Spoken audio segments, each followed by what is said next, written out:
राष्ट्र सर्वप्रथम, राष्ट्र सर्वप्रथम, राष्ट्र सर्वप्रथम, राष्ट्र सर्वप्रथम। कांग्रेस महासचिव प्रियंका गांधी ने बालोद छत्तीसगढ़ में जनता को संबोधित किया। इस दौरान कांग्रेस महासचिव ने कहा कि आप उस धरती के निवासी हैं जिसका लोहा पूरा देश इस्तेमाल करता है। आपके काम से देश और भी मजबूत होता है। पूरे देश की अर्थव्यवस्था को मजबूत बनाने में इसका बहुत बड़ा योगदान है। साथ ही उन्होंने प्रति एकड़ 20 क्विंटल धान खरीद, धान की कीमत 3200 रुपए प्रति क्विंटल, किसानों का कर्ज माफ, केजी से पीजी तक की शिक्षा मुफ्त, तेंदुपत्ता प्रति बोरा दाम 6000 और 4000 सालाना बोनस जैसी कई घोषणाएं भी की। तांदुला नदी के तट पर बसी बालोद की धरती को मैं प्रणाम करती हूँ। आप उस धरती के निवासी हैं जिसका लोहा पूरे देश को मजबूत करता है। राजहरा खदान का कच्चा माल भिलाई जाता है, लोहा बनता है उसका। यहाँ से पूरे देश को शक्ति मिलती है। आपकी मेहनत से और आपके काम से ये देश और मजबूत होता है। प्राकृतिक संसाधनों से भरपूर बालोद का पूरे देश की अर्थव्यवस्था को मजबूत बनाने का बहुत बड़ा योगदान है। इस योगदान के लिए ये पूरा देश आपके प्रति आभारी है। देखिए, चुनाव का समय है। यहाँ मेरी बहनें बहुत सारी बैठी हैं। जब भी छत्तीसगढ़ आती हूँ तो सबसे बड़ी खुशी मुझे इस बात की होती है कि मेरी बहनें बाहर आती हैं और बातों को बहुत ध्यान से सुनती हैं। जब भी मैं बघेल जी से पूछती हूँ छत्तीसगढ़ के बारे में, हम बातचीत करते हैं कि क्या क्या किया है उन्होंने, हमेशा महिलाओं की बात करते हैं।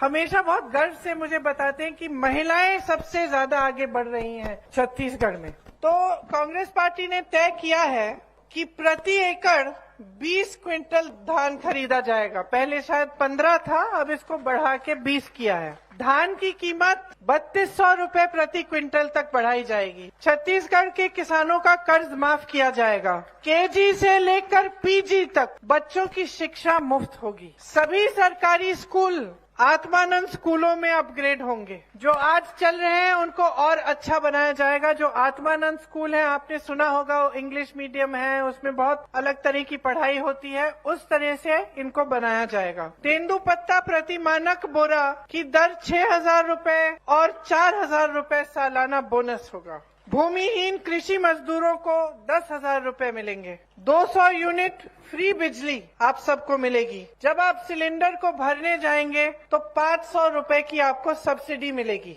17.5 लाख गरीबों को आवास मिलेगा। वन उपज का जो MSP है, जो न्यूनतम समर्थन मूल्य है, उसके अतिरिक्त आपको 10 रुपए मिलेंगे वन उपजों के लिए। 10 लाख रुपए तक आपको मुफ्त इलाज मिलेगा। सड़क हादसों, आकस्मिक घटनाओं में मुफ्त इलाज मिलेगा।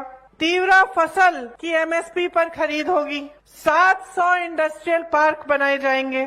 शायद अभी तक 300 बनाए गए हैं, 700 और बनाए जाएंगे। महिलाओं और स्वयं सहायता समूह और सक्षम योजना के कर्ज माफ किए जाएंगे। प्रदेश में जाति जनगणना की जाएगी। युवाओं को उद्योग हेतु 50% सब्सिडी के साथ सीधा ऋण मिलेगा।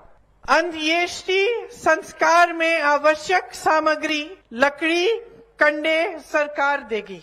ये नई घोषणाएं हैं। अब देखिए, इनके बारे में, इन घोषणाओं के बारे में, हमारी पार्टी के बारे में, आपके प्रदेश के बारे में और खास तौर से आपके अपने भविष्य के बारे में कुछ चीजों को समझना बहुत ही जरूरी है। मेरी बहनें, खास तौर से आपको, क्योंकि आप बच्चों की परवरिश करती हैं। अगली पीढ़ी आपके हाथों में है। आप खेतों पे भी काम करती हैं, बाहर भी जाती हैं काम करने के लिए, नौकरियां भी करती हैं, लेकिन उसके बावजूद घर आकर सबका देखभाल करती हैं, परिवार को बनाती हैं, बच्चों की परवरिश करके समाज को मजबूत बनाती हैं। तो आप सबको अपने भविष्य के बारे में अच्छी तरह से बातों को समझना बहुत ही जरूरी है आप सबके लिए, कि गहराई से समझो कि आपका प्रदेश आज आगे बढ़ने लगा है। 5 साल और दोगे तो कहाँ पहुँच जाएगा? 5 साल और दोगे तो कितने और सशक्त बन जाओगे? कितनी और संपत्ति जो आप ही की है आपके जेब में डाली जाएगी। और जो आसपास के प्रदेश हैं, उत्तर प्रदेश को देखिए, मध्य प्रदेश को देखिए, आसपास से का कोई सा भी प्रदेश देख लीजिए जिसमें भाजपा की सरकार है, आपको खुद दिख जाएगा कि उसमें और आप में कितना फर्क। इसीलिए आप जब वोट डालने के लिए जाएंगे तो पूरी तरह से जागरूक बन के अपना वोट दीजिए। और जो आप जी रहे हैं, जो तरक्की आप खुद देख रहे हैं, उसको भी आप गहराई से समझो, ताकि जब आप वोट डालने जाएंगे तो आपका वोट सही जगह जाएगा, क्योंकि बहुत बड़ी जिम्मेदारी है। आज गलती करोगे तो 5 साल भुगतोगे। ये जो महंगाई जिसने पूरी देश की कमर तोड़ रखी है, इससे आप अभी भी बचे हुए हो। आपको सहूलियत मिलती है, रोजगार फिर भी आपको मिल रहे हैं प्रदेश। तो इन सब बातों के बारे में अच्छी तरह से सोचकर, गौर से सोचिए और तभी अपना वोट डालिए। मैं तो दावे के साथ कह सकती हूँ कि अगर आप सोच समझ के और पूरी जिम्मेदारी से अपना वोट डालेंगे तो आपका वोट सिर्फ और सिर्फ कांग्रेस पार्टी को जाएगा। राष्ट्र सर्वप्रथम, राष्ट्र सर्वप्रथम।